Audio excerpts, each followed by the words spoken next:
Année C, Pâques, 5e dimanche, première lecture.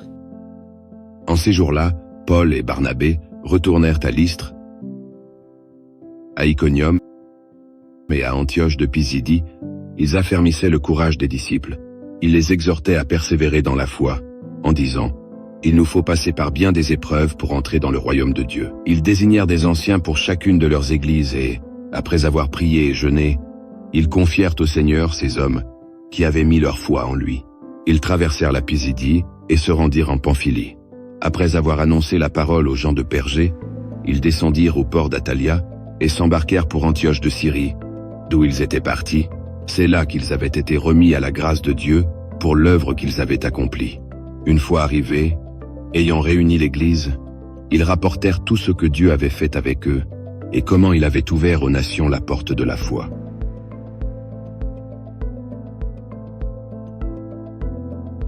Lystre, petite ville d'Asie mineure aujourd'hui en ruine près de Hatun-Sarai, a été identifiée en 1885 grâce à une inscription sur un autel romain portant le nom Lystra.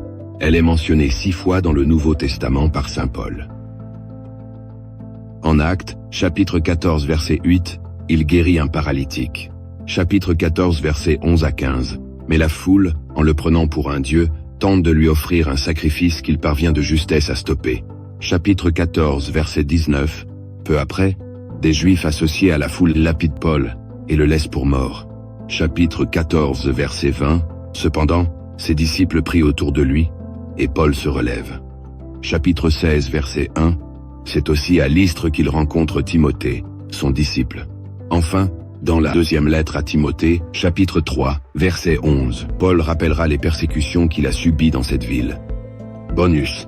Antioche de Syrie. En Actes 11-26b, on lit « Et c'est à Antioche que, pour la première fois, les disciples reçurent le nom de chrétiens. Il s'agissait d'Antioche de Syrie, qui était par ailleurs la capitale de la province romaine de Syrie.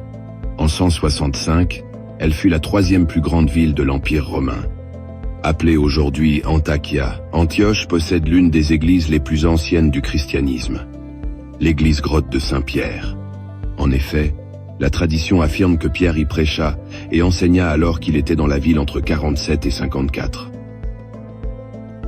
Si vous avez aimé, partagez cette vidéo et abonnez-vous à Holy Click. Merci.